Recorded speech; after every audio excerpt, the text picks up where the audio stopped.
എന്റെ മഹാദേവ, മിഥുനും മേഘനയും തമ്മിലുള്ള ഭിന്നത മാറി അവരുടെ വിദ്വേഷങ്ങളെല്ലാം അകന്ന് നല്ലൊരു ദാമ്പത്യ ജീവിതം ഒന്നിച്ചു തുടങ്ങാൻ അവരെ അനുഗ്രഹിക്കണേ മഹാദേവ. അവർ തമ്മിലുള്ള അകലിച്ച ഓരോ ദിവസവും കൂടിക്കൊണ്ടിരിക്കുക.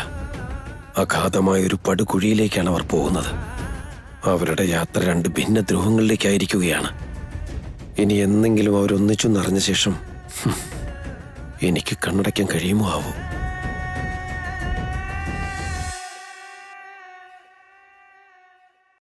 യാ നിങ്ങളുടെ എക്സ്പെക്ടേഷനിൽ നിന്ന് യാതൊരുവിധ കുറവും ഉണ്ടാവില്ല. അരുണിമ ഒന്ന് തീരുമാനിച്ചാ ഉറപ്പായിട്ട് അത് നടത്തിയിരിക്കും. യാ, ഒത്തിരി നാളുകൾക്ക് ശേഷം ഞാനിങ്ങനെ സന്തോഷിക്കുന്നത്. അതുകൊണ്ട് ആ സന്തോഷം എല്ലാവരുമായിട്ട് പങ്കുവെക്കണമെന്ന് തോന്നിയതു. Okay, see you tomorrow. Mom, ഇതെന്താ വല്ലാത്ത ഉത്സാഹത്തിലാണല്ലോ മോം, എന്താ കാര്യം? പ്രത്യേകിച്ചൊന്നുമില്ല മിഥുൻ, നമ്മളൊരു പുതിയ ബ്രാഞ്ച് തുടങ്ങുമല്ലേ, അതിന്റെ സെലിബ്രേഷൻ മൂഡിലാണ് മമ്മി ഇപ്പോ. ഓ, സെലിബ്രേഷൻ മൂഡ് മാത്രമാണോ അതോ സെലിബ്രേറ്റ് ചെയ്യണമെന്നുള്ള ആഗ്രഹം കൂടിയുണ്ടോ? ഏട്ടൻ ഗസ് ചെയ്തത് കറക്റ്റാ. ആക്ച്വലി നാളെ നമ്മുടെ അടുത്ത സുഹൃത്തുക്കളെയും കുറച്ച് ബിസിനസ് പാർട്ട്നേഴ്സിനെയും ഞാൻ ഇവിടേക്ക് ക്ഷണിച്ചിട്ടുണ്ട്. ചെറിയൊരു പാർട്ടി. നമ്മളൊരു പുതിയ ബ്രാഞ്ച് തുടങ്ങുന്നതിന്റെ സന്തോഷം മറ്റെല്ലാവരുമായിട്ട് നമുക്കൊന്ന് പങ്കുവെക്കണം. ഇതുകൊണ്ട് മറ്റൊരു ഉപകാരം കൂടിയുണ്ട്. നമ്മുടെ പുതിയ ബ്രാഞ്ചിന്റെ പബ്ലിസിറ്റിയും ഇതിനോടൊപ്പം നടക്കും. So let's enjoy.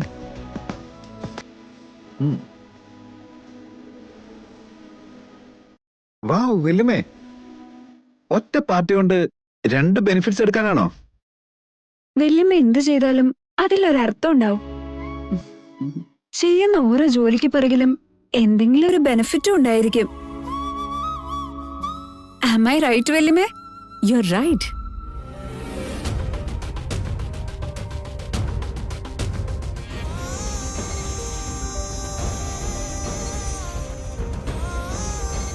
സോ എല്ലാവർക്കും കാര്യം പിടികിട്ടിയല്ലോ.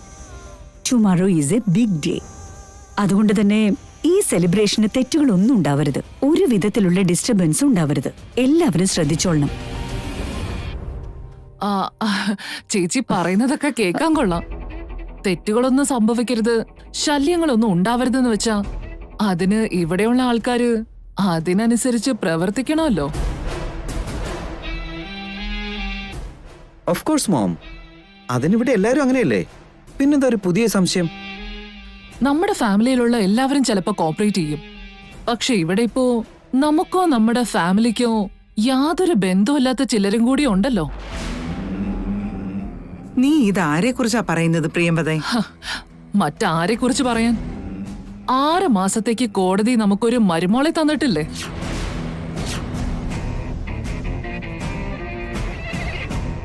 ഈ സെലിബ്രേഷനിൽ എനിക്കെന്ത് കാര്യം? മഹാറാണിയാണല്ലോ ഇവിടുത്തെ ഏറ്റവും വലിയ പ്രശ്നം. നീ ഒറ്റ ഒരുത്തിയില്ലെങ്കിൽ ഈ വീട്ടിൽ ഒരു പ്രശ്നം ഉണ്ടാവില്ല. ഒന്ന് നിർത്തണം ചെരമ്മ. നിങ്ങൾ പാർട്ടി നടത്തോ വെടിക്കെട്ട് നടത്തോ എന്ത് വേണേലും ചെയ്തോ, അതുമായിട്ട് എനിക്ക് യാതൊരു കണക്ഷനും ഇല്ല. ഞാൻ കാരണം എന്ത് പ്രശ്നം ഉണ്ടാവാനാ? എന്ത് പ്രശ്നം ഉണ്ടാവുന്നോ? നാളെ പാർട്ടിക്ക് വരുന്നവരെല്ലാം മരുമകളുടെ ക്ഷേമം അന്വേഷിക്കുമല്ലോ. അവള് കോടതി കയറിയെന്നും ഭർത്താവിനെ ഡിവോഴ്സ് ചെയ്യാൻ തീരുമാനിച്ചെന്നും നന്ദൻ ഫാമിലി എന്താ ഇങ്ങനെയായി പോയെന്നൊക്കെ നിന്നെ കാണുമ്പോ അവരെല്ലാവരും ഓരോ ചോദ്യം ഉന്നയിക്കും. അതിനെന്തുത്തര പറയേണ്ടത്? അരുണിമേ, ഇത്തരം കാര്യങ്ങൾ പറഞ്ഞുകൊണ്ട് വെറുതെ എന്തിനാ മേഘനയെ വിഷമിപ്പിക്കുന്നേ? ഇതൊന്നും അത്ര ശരിയല്ല. പറയണം ചെയ്യട്ടാ, അങ്ങനെയുള്ള അവസ്ഥയുണ്ടാക്കിയത് മേഘന തന്നെയാണല്ലോ. മര്യാദയ്ക്കായിരുന്നെങ്കിലേ മഹാറാണിയെ പോലെ കഴിയായിരുന്നു.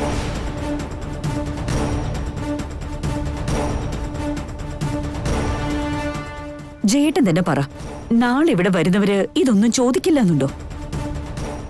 അവർക്കെല്ലാം നമ്മൾ എന്തുത്തരമാണ് കൊടുക്കേണ്ടത്? അതുകൊണ്ട് തന്നെ ഈ മഹാറാണി നമ്മുടെ കൺമുമ്പിക്കൂടെ അങ്ങോട്ടും ഇങ്ങോട്ടും നടക്കാതിരുന്ന വലിയ ഉപകാരമായിരുന്നു.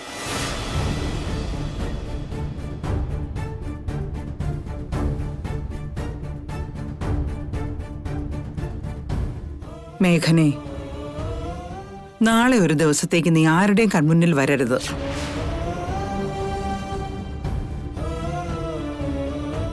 അല്ലെങ്കിൽ വരുന്നവർക്കെല്ലാം ഇത് മാത്രമായിരിക്കും സംസാര വിഷയം.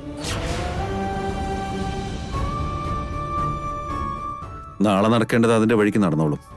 അതിന്റെ പേരിലിപ്പോ ഇവിടെ ഇത്രയും വലിയ ചർച്ചയുടെ ഉപദേശത്തിന്റെ ആവശ്യമൊന്നുമില്ല. ഇല്ലാന്ന് പറഞ്ഞാൽ എങ്ങനെയാ മിഥുൻ? തീർച്ചയായും ചർച്ച ചെയ്യണം. നാളെ അരുണിമാന്റിയുടെ പേരിനോ ഈ വീടിന്റെ അന്തസ്സിനോ ഒരു കോട്ടം തട്ടാതെ നോക്കണ്ടേ? അതിനെ മേഘന ആരുടെ മുൻപിൽ വരാതെ നോക്കണം. അതെന്താ മിഥുൻ നീ മനസ്സിലാക്കാത്തത്?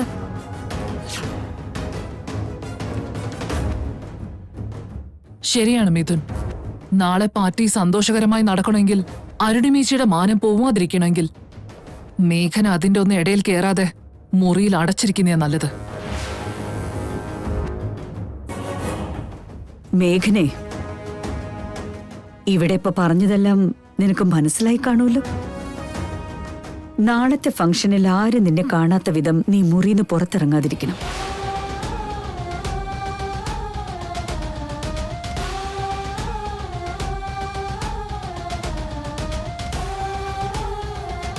ഞാൻ ചെയ്തോളാം അമ്മേ.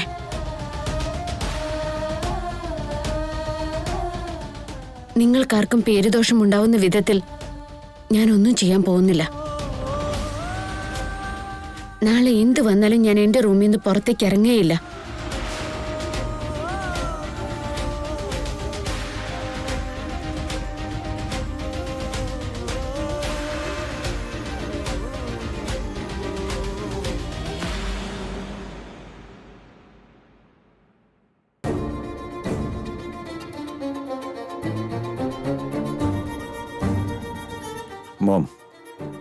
മോമി ചെയ്യുന്നത് എന്താ മിഥുൻ?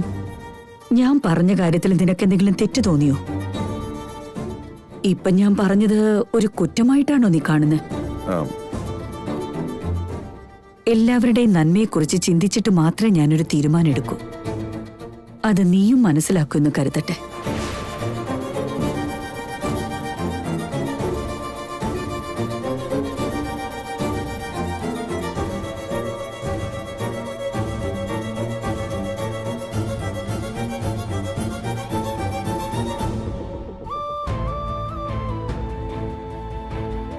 മിഥുൻ, ഇപ്പോഴത്തെ ഈ അവസ്ഥയിൽ നിന്റെ മനസ്സിനുള്ള സംഘർഷം എന്താണെന്ന് ഈ അച്ഛന് മനസ്സിലാകും മോനെ. അമ്മയെ എതിർക്കാനാകാതെ, മേഘനയെ വിട്ടുകൊടുക്കാനും ആവാതെ നീ കിടന്ന് പിടയുകയാണല്ലേ. പക്ഷേ നിന്റെ പേഴ്സണൽ ലൈഫും പ്രൊഫഷണൽ ലൈഫും തമ്മിൽ കൂട്ടിക്കുഴയ്ക്കരുത്. പേഴ്സണൽ ലൈഫിലുള്ളത് പ്രൊഫഷണൽ ലൈഫിലേക്ക് ഒരു പ്രശ്നമായിട്ട് കൊണ്ടുവരാതിരിക്കാൻ നോക്കണം. അതുകൊണ്ട് തന്നെ നാളെ വരുന്ന ബന്ധുക്കളും വലിയ വലിയ ബിസിനസ് മാഗ്നറ്റ്സുകളും നിന്റെ വിഷമങ്ങൾ അറിയാൻ ഇടയാക്കരുത്. Okay dad.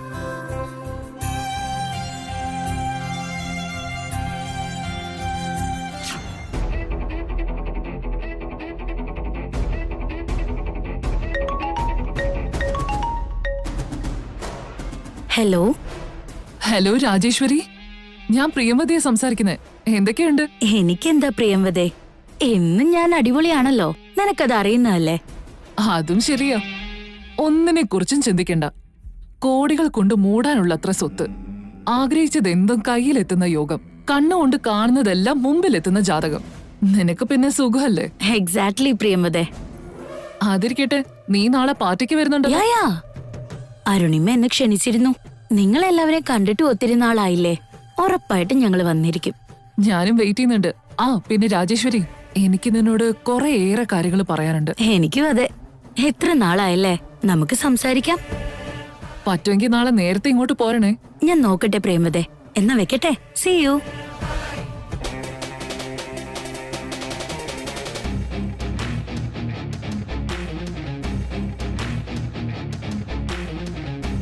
എന്താ ആന്റി, മുഖത്ത് ഭയങ്കര തെളിച്ചുണ്ടല്ലോ. അത്രയേറെ സന്തോഷമുണ്ട് ഈ മനസ്സിനകത്ത്. എന്താ കാര്യം? കുറേയേറെ നാളുകൾക്ക് ശേഷം എന്റെ ഫ്രണ്ട് രാജേശ്വരി വരുന്നുണ്ട്. അതുകൊണ്ടാ ഞാൻ അറിയാതെ മനസ്സിനുള്ളിൽ ഒരു സന്തോഷം. ആന്റി അത്ര പെട്ടെന്നൊന്നും സന്തോഷിക്കുന്ന ആളല്ലല്ലോ. ഈ പുഞ്ചിരിക്കും ആ സന്തോഷത്തിനും പുറകിൽ മറ്റെന്തോ ബലമായ കാരണം ഉണ്ടായിരിക്കണമല്ലോ. ഈ ഇടയായിട്ട് നീ എന്നെ നല്ലോണം മനസ്സിലാക്കുന്നുണ്ട്. അതുകൊണ്ടല്ലേ മനസ്സിലുള്ളത് വരെ നീ പുറത്തു പറയുന്നത്. 6 മാസം ഒന്നിച്ചു നടന്ന അയാൾ ഇയാളും ഇയാൾ അയാളും ആകുന്നൊക്കെ പറഞ്ഞു കേട്ടിട്ടുണ്ട്. കൊറേ കാലം ആയില്ലേ ആന്റിയുടെ ഒപ്പം. അതുകൊണ്ട് തന്നെ ചെറിയമ്മയുടെ മനസ്സെനിക്ക് വ്യക്തമായി പഠിക്കാൻ കഴിഞ്ഞു. അതിരിക്കട്ടെ, കാര്യം എന്താ? രാജേശ്വരിയുടെ കുടുംബം ഒത്തിരി വലിയ പണക്കാരാ. നമ്മളെക്കാൾ 10 ഇരട്ടി സ്വത്ത്, 5 തലമുറകൾ ഇരുന്ന് തിന്നാലും തീരാത്ത കാശ്. മാത്രമല്ല അവക്കൊരു മോനും മോളും കൂടി ഉണ്ടേ. അതിന് വേറെന്ത്, അവക്കൊരു മോളും മോനും ഉള്ളതുപോലെ എനിക്കും ഒരു മോളും മോനും ഉണ്ടല്ലോ. ആ കുടുംബവുമായി പെണ്ണ് കൊടുത്ത് പെണ്ണെടുക്കുകയാണെങ്കിൽ എന്റെ കടമ തീർന്ന പോലെയല്ലേ. ഓഹോ, വിവേക്, സഞ്ജന, ഒന്നിങ്ങോട്ട് വന്നേ. സോ വിവേകിനെയും സഞ്ജനയും ഒരു റിച്ച് ഫാമിലിയിലേക്ക് മരുമകനും മരുമകളുമായി പറഞ്ഞയക്കാനുള്ള സൂത്രമാണല്ലേ? എക്സാക്ട്ലി മഞ്ജരി. വിവേകും സഞ്ജനയും രാജേശ്വരിയുടെ വീട്ടിലെ മരുമോളും മരുമോനുമായ ഇവരുടെ ജീവിതവും ജാതകവും തല കീഴ് മറഞ്ഞു പോവില്ലേ? എന്ത് വന്നാലും രാജേശ്വരിയുടെ മക്കളെ കൊണ്ട് ഇവരെ രണ്ടുപേരും കെട്ടിക്കുക എന്നുള്ളതാണ് എന്റെ അടുത്ത ലക്ഷ്യം.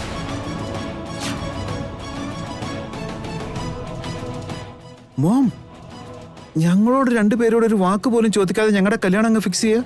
നിങ്ങളെ പ്രസവിക്കുമ്പോ ഞാൻ നിങ്ങളോടൊന്നും ചോദിച്ചില്ലല്ലോ. ഇതും അതുപോലെ തന്നെയാ. ജനിച്ച സമയത്ത് ഈ ലോകത്തെക്കുറിച്ച് ഞങ്ങൾക്കൊന്നും അറിയില്ലായിരുന്നു. പക്ഷേ ഇപ്പൊ ഞങ്ങളുടെ ജീവിതം ഞങ്ങളല്ലേ തീരുമാനിക്കണേ മോം? ഞങ്ങളുടേതായ അഭിപ്രായങ്ങളും താല്പര്യങ്ങളും ഞങ്ങൾക്കുണ്ടാവില്ലേ? വേണ്ട സഞ്ജനെ, നിങ്ങളെ എവിടെ കൊണ്ട് എത്തിക്കണം എന്നുള്ളത് എനിക്ക് നല്ലോണം അറിയാം.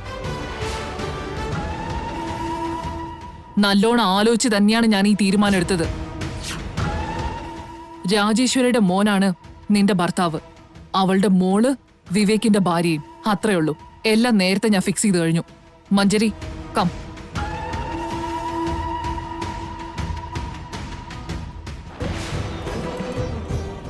ഇതെന്ത് പണിയേട്ടാ? ഇങ്ങനെ എടുത്തു ചാടി നമ്മുടെ കാര്യങ്ങൾ തീരുമാനിച്ചാൽ എങ്ങനെയാ? ശ്ശേ.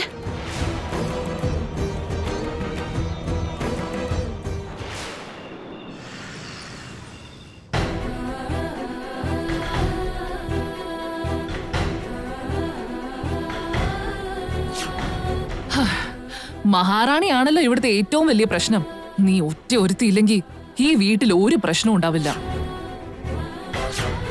നാളെ പാർട്ടിക്ക് വരുന്നവരെല്ലാം മരുമകളുടെ ക്ഷേമം അന്വേഷിക്കുമല്ലോ. അവള് കോടതി കയറിയെന്നും ഭർത്താവിനെ ഡിവോഴ്സ് ചെയ്യാൻ തീരുമാനിച്ചെന്നും നന്ദൻ ഫാമിലി എന്താ ഇങ്ങനെയായി പോയെന്നൊക്കെ നിന്നെ കാണുമ്പോ അവരെല്ലാവരും ഓരോ ചോദ്യം ഉന്നയിക്കും. അതിനെന്തുത്തര പറയേണ്ടത്? അതുകൊണ്ട് തന്നെ ഈ മഹാറാണി നമ്മുടെ കൺമുമ്പിൽ കൂടെ അങ്ങോട്ടും ഇങ്ങോട്ടും നടക്കാതിരുന്ന വലിയ ഉപകാരമായിരുന്നു.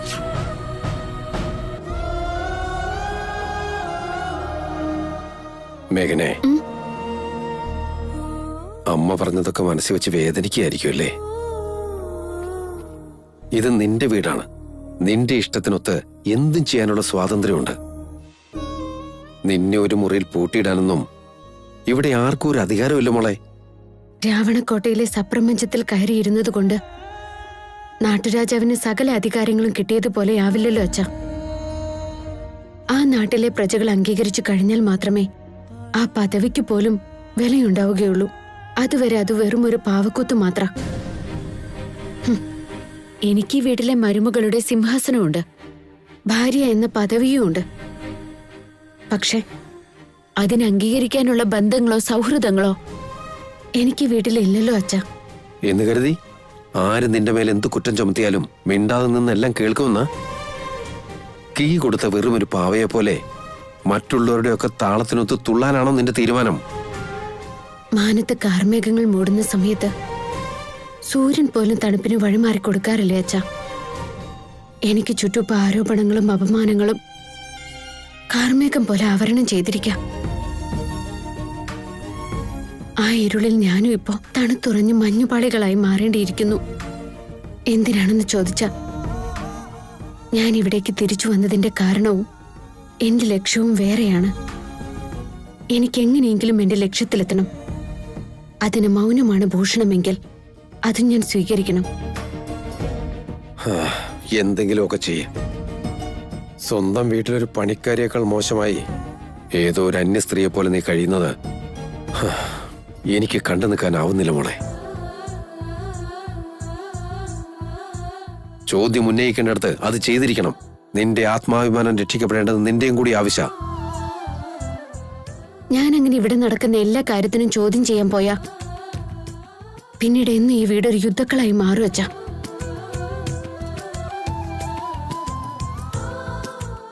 ആ യുദ്ധത്തിൽ എനിക്ക് ചിലപ്പോൾ വിജയം കിട്ടിയേക്കാം. പക്ഷെ എല്ലാരെയും വേദനിപ്പിച്ച് നേടുന്ന ആ വിജയം കൊണ്ട് എനിക്ക് സന്തോഷിക്കാൻ പറ്റുമെന്ന് തോന്നുന്നുണ്ടോ?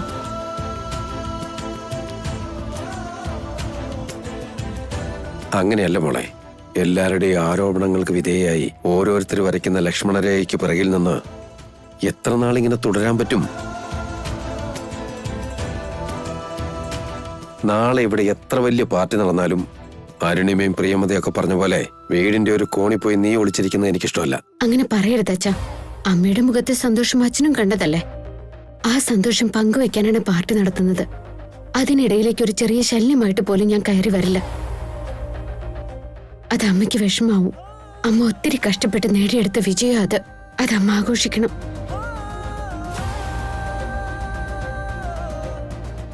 ഇതൊക്കെ അമ്മയോടുള്ള സ്നേഹാധിക്യം കൊണ്ടോ ബഹുമാനം കൊണ്ടോ ആദരവ് കൊണ്ടാണെന്നോ കരുതണ്ട. പക്ഷേ വീട്ടിലെ മരുമകളായി അടിസ്ഥാനപരമായി ചില മര്യാദകൾ എനിക്കുമുണ്ട്. ആ കടമകൾ മാത്രമാണ് ഞാൻ പാലിക്കുന്നത്. ഒരു ദിവസത്തെ ചെറിയൊരു വിജയത്തിന് വേണ്ടി ഞാൻ എന്തെങ്കിലും ചെയ്തിട്ടൊടുവിൽ അമ്മയ്ക്കതൊരു വേദനയാവരുത്. ഈ സന്തോഷം എന്തുകൊണ്ടും അമ്മ അർഹിക്കുന്നുണ്ട്. എനിക്കൊന്നും അറിയില്ല മോളെ. നിന്റെ അത്രയും വിശാലതയോടെ എല്ലാവരും ചിന്തിച്ചിരുന്നെങ്കിൽ ഒരു കുടുംബത്തിലും യാതൊരു പ്രശ്നങ്ങളും ഉണ്ടാവില്ല. നമ്മുടെ കുടുംബത്തിലുള്ളവരും നീ എന്താണെന്ന് മനസ്സിലാക്കാത്തതിന്റെ പ്രശ്നമാണ്.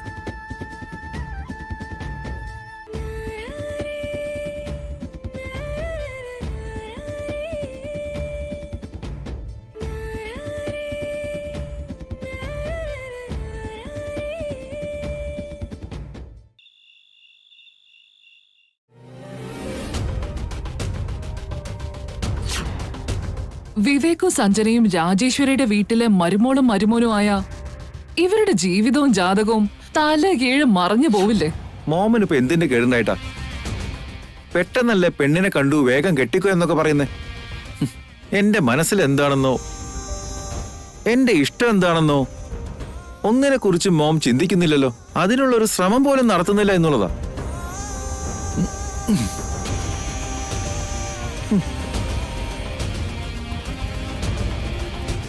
സത്യത്തിൽ എന്റെ മനസ്സിൽ എന്താണെന്നുള്ളത് എനിക്ക് പോലും അറിയില്ലെന്നുള്ളതാ.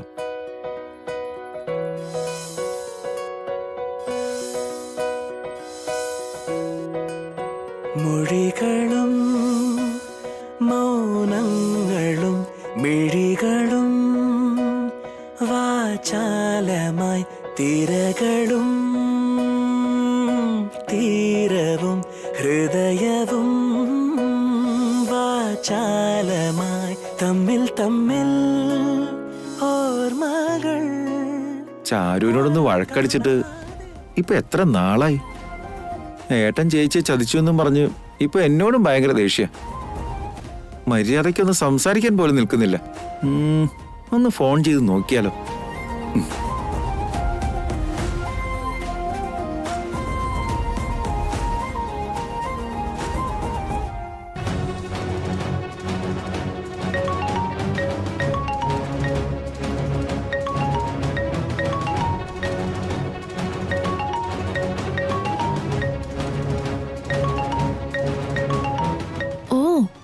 ആരായിരിക്കും ചാരുൻ ഈ നേരത്ത് വിളിക്കുന്നത്?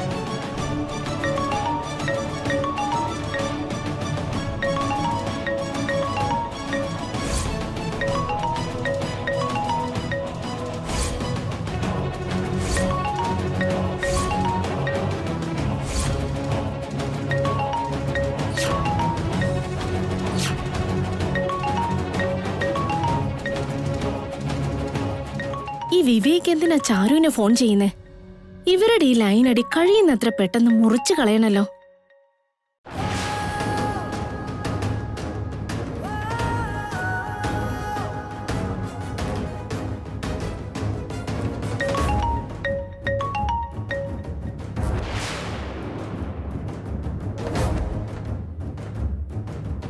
ഇതെന്താ ചാരുവിന് എന്നോടൊരു ഹലോ പോലും പറയാൻ തോന്നുന്നില്ലേ?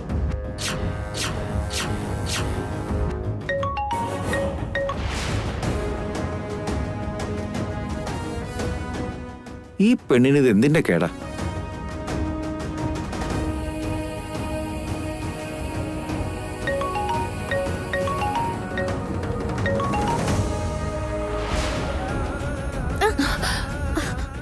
എന്തായി ചെയ്യുന്ന ശാലിനി? എന്റെ ഫോണിൽ ആരെങ്കിലും വിളിച്ചാ അതെന്തിനാ നീ കട്ട് ചെയ്യാൻ നോക്കുന്ന? അങ്ങനെയല്ല, നീ ഇവിടെ ഉണ്ടായിരുന്നില്ലല്ലോ ചാരു. ഫോൺ ചെയ്ത ആള് വിളിച്ച് ടയേർഡ് ആവില്ലേ, അതാ ഞാൻ കട്ട് ചെയ്ത്. എന്റെ ഫോണ് കട്ട് ചെയ്യണോ കണ്ടിന്യൂ ചെയ്യണോ എന്നുള്ളത് ഞാൻ തീരുമാനിച്ചോളാം. അതിനിടയ്ക്ക് നീ കയറി ഇടപെടണ്ട.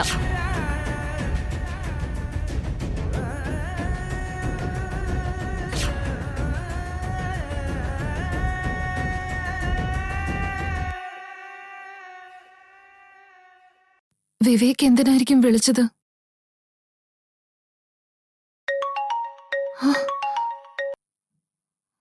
ഹലോ ഹലോ ചാരു, എന്തൊക്കെയുണ്ട്? എന്തിനപ്പോ ഫോൺ ചെയ്തത്? അതെന്താ ചാരു, സുഖവിവരങ്ങൾ ചോദിക്കുമ്പോ എങ്ങനെയാണ് ഉത്തരം പറയേണ്ടത്? ഫോൺ എടുത്ത ഉടനെ എന്തിനാ ഫോൺ ചെയ്തെന്ന് കടിച്ചു കീറാൻ വരിക? ഈ സമയത്ത് സാറിന് എന്നോട് അത്ര പ്രധാനപ്പെട്ടതായിട്ട് എന്ത് പറയാനുണ്ട്? എന്തെങ്കിലും ഉണ്ടെങ്കിൽ വിളിക്കാൻ പാടുള്ളൂ എന്നാണോ? നിങ്ങളും നിങ്ങളുടെ കുടുംബവും ആവശ്യാനുസരണം മനുഷ്യരെ യൂസ് ചെയ്യുന്നവരല്ലേ. മറ്റുള്ളവരുടെ ജീവിതത്തിനൊന്നും ഒരു വിലയില്ലല്ലോ. എന്താ ചാരു ഇത്? ഞാൻ ചുമ്മാ നിന്റെ വിവരം അന്വേഷിക്കാൻ വേണ്ടി വിളിച്ചതാ. ഇത് നീ വലിയൊരു പ്രശ്നമാക്കിയാൽ എങ്ങനെയാ? പ്രശ്നങ്ങളെ സൃഷ്ടിക്കുന്നത് നിങ്ങളുടെ കുടുംബോ? ഞങ്ങൾക്ക് അങ്ങനെയുള്ളതൊന്നും അറിഞ്ഞൂടാ. പ്ലീസ് ചാരു, നിന്നോട് അത്രയ്ക്കും പ്രധാനപ്പെട്ട ഒരു കാര്യം പറയാനല്ല ഞാൻ വിളിച്ചോണ്ടിരുന്നേ. പക്ഷെ നീ അതൊന്നും കേൾക്കാനുള്ള മനസ്സ് പോലും കാണിക്കുന്നില്ല. അങ്ങനെ എന്താ അത്ര പ്രധാനപ്പെട്ട കാര്യം? നിനക്കത് കേൾക്കാൻ പോലും മൂടില്ല. അപ്പൊ പിന്നെ ഞാൻ പറയുന്നത് തന്നെ വേസ്റ്റാ. സാരമില്ല, കേട്ടോളാം.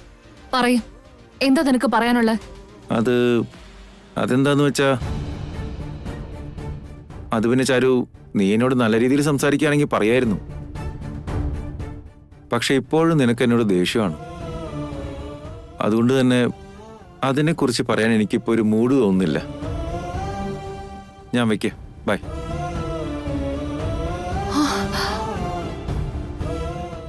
വിവേക് എന്തിനെ കുറിച്ച് സംസാരിക്കാനായിരിക്കും വിളിച്ചത്? എന്നിട്ട് അതൊട്ട് പറയാനും നിൽക്കാതെ ഫോൺ വെച്ചു. ഇനിയിപ്പൊ ഞാൻ എങ്ങനെ സമാധാനത്തോടിരിക്കും?